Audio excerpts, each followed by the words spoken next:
let's just show you where Tahrir Square, this Liberation Square, is. This beacon of this protest movement. It's, I thought we had a map, but I don't think we have now, but it's right by the Nile, it's close to the State TV building, and also just behind the NPD building, which was burned by protesters last week. Let's get an update on all the developments here in Egypt. This report from John Lyne. Once again, protesters stayed out through the night. And here they are this morning, still in Tahrir Square, increasingly confident of success. We are calling on this regime to step down and calling on President Mubarak not to let anyone from his government be appointed.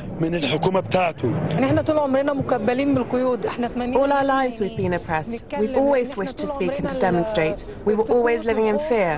Now we are all united, Muslims and Christians. After the many thousands seen here in the last week, now the opposition is calling for 1 million people to come out today to press for President Mubarak to go. There's also a call for a general strike, but as this country has already virtually ground to a halt, that might hardly be noticed. As the pressure grows on the president, his newly appointed deputy finally and belatedly offered dialogue. The president has assigned me to communicate with all political forces immediately in order to have a dialogue about all the disputed issues in relation to constitutional reforms in a form that will produce clear proposed amendments and a specific timetable for implementation. But that will only embolden the protesters, as will a clear indication that the army is now on their side. The military announced that it would not use force against its own people and declared the demands of the protesters to be legitimate. So it's becoming a bit of a party. The tension here is already beginning to lift. Most Egyptians believe it is just a matter of time before President Mubarak finally bows to the inevitable. Then there's the challenge of working out what happens next. John Lyne, BBC News, Cairo. Well, the demonstrators are hoping that people will take to the streets right across the country. Let's go north from here to Alexandria. Wira Davis joins us on the line from there now. What sense are you getting of the scale of the protest there, Wira? Well, the feelings that the passions run just as deeply here up in the north in Alexandria, this historic city, which is, of course, is Egypt's second city. There have been protests here throughout the days, throughout the weeks. And, of course, today there will also be a huge gathering. It's impossible to say how many people there will be. But those sentiments you've heard there in John Lyne's report are exactly the same up here in the north. When I was driving up here today, it's apparent that much of Egypt has been paralysed and affected by this huge popular uprising. Talks of attempted prison breakouts. There are military everywhere. And when you arrive in a city like Alexandria, what struck me first was the utter lack of law and order. There is a vacuum here.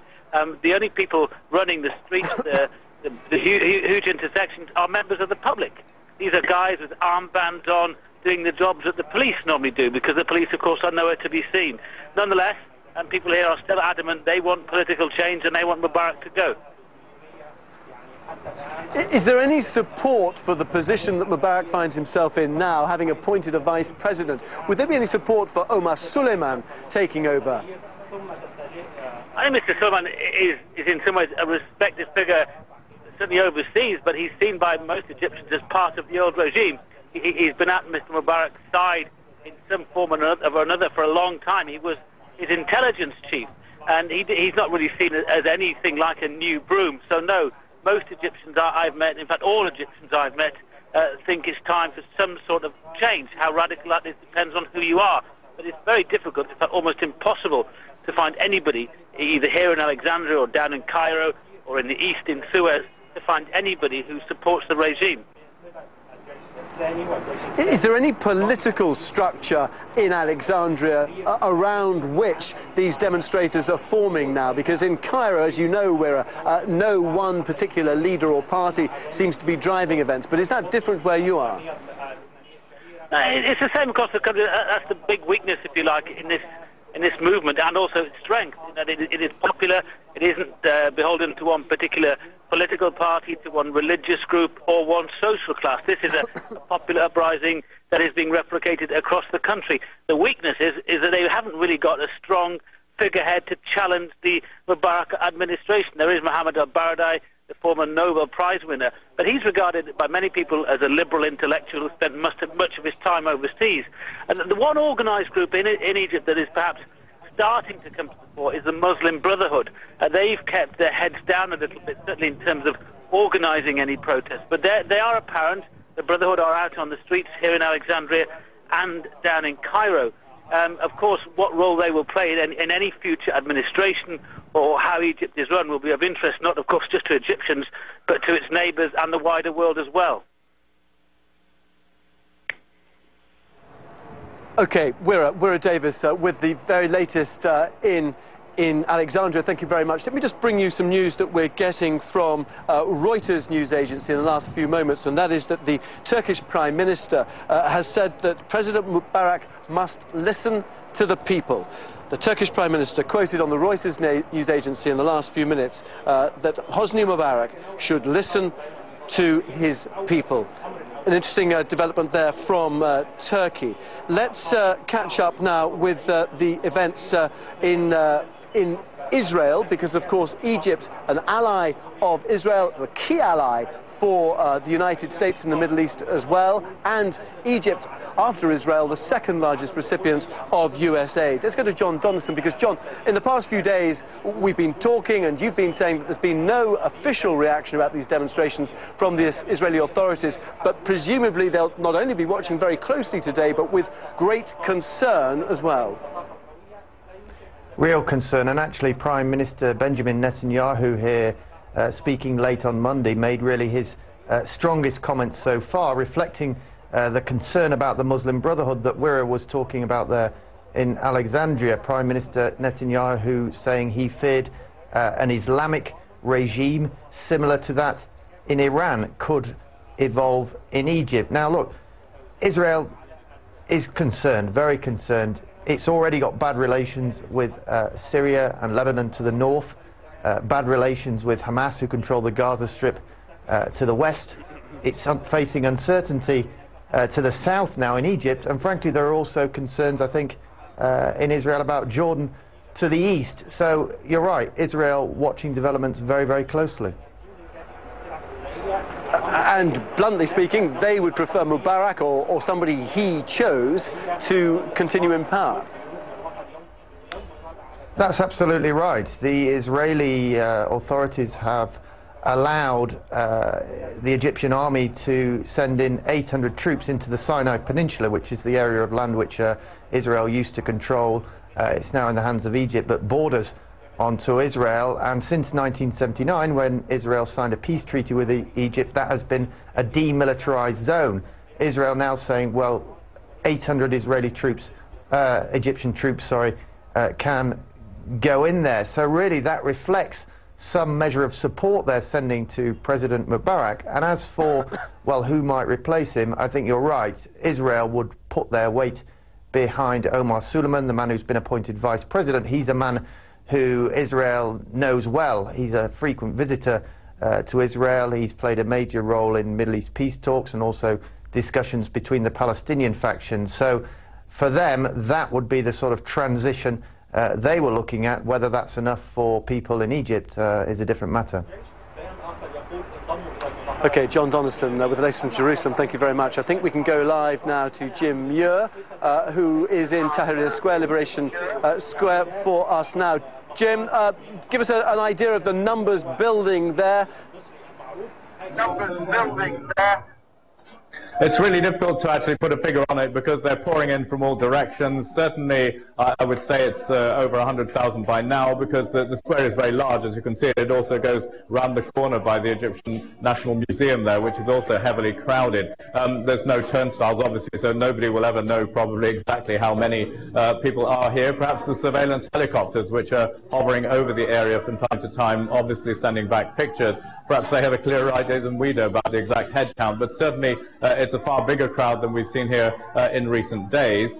Whether it will reach 1 million or not, that will obviously be contentious, but it's very important for the people here to feel that they do have mass support. And certainly as you walk through the crowd, as I did a short while ago, you get an idea of the diversity of the people coming in. A lot of them are young professionals or middle-class people, but there's also poor people. There are obviously people from Islamist background, from secular background. This really has united a very broad spectrum of Egyptian public opinion here. We'll be speaking to some of those protesters on the phone in a few minutes, Jim. What is the atmosphere like vis-à-vis, though, the army and indeed the police? Are the protesters reassured and have a renewed confidence, perhaps, following that statement by the army overnight? Well, I think they already had confidence in the army, certainly here in Tahrir Square, because it's been the army which has been holding the ring. It's had tanks all around the square for the past 2-3 days, with the soldiers interacting very positively in a very friendly way with the people, allowing them to come pretty much freely. There's been no sense of aggravation between the military on the ground. Many of the tanks here have got "Down with Mubarak" scrawled on them, and they've done nothing to take those graffiti off. So there is no sense here that the army has ever been in a mood to suddenly jump in their tanks and start rolling in and crushing people. That hasn't been the sense at all. But they will be, I suppose, reassured by the formal statement from the army that they have absolutely no intention of doing any such thing. OK, Jim, with the latest from Tahrir Square, thank you very much. Let's speak to a demonstrator now, protester, Dr. Moshira Hanna, who joins us on the phone. I think you live on the outskirts of Cairo and are travelling in. Is this the first time you've taken part in one of these demonstrations this week? That's correct.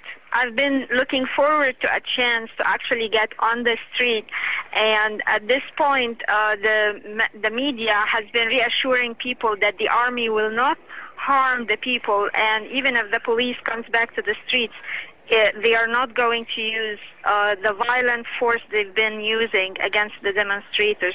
So I feel reassured to go, and I look forward to joining them, the demonstrators, today. And are your friends and family doing likewise? Is this the first time you've ever considered taking part in any sort of public demonstration? Correct. Yes, for myself, that's the case. I don't know any of my family members today that are going, but I know that my brother have gone in the past and sustained some injuries on Friday. And I don't mind actually to contact a friend or something to go with, just for company. Have you heard anything or deciphered anything from President Mubarak that gives you confidence that he will leave power? No, none at all.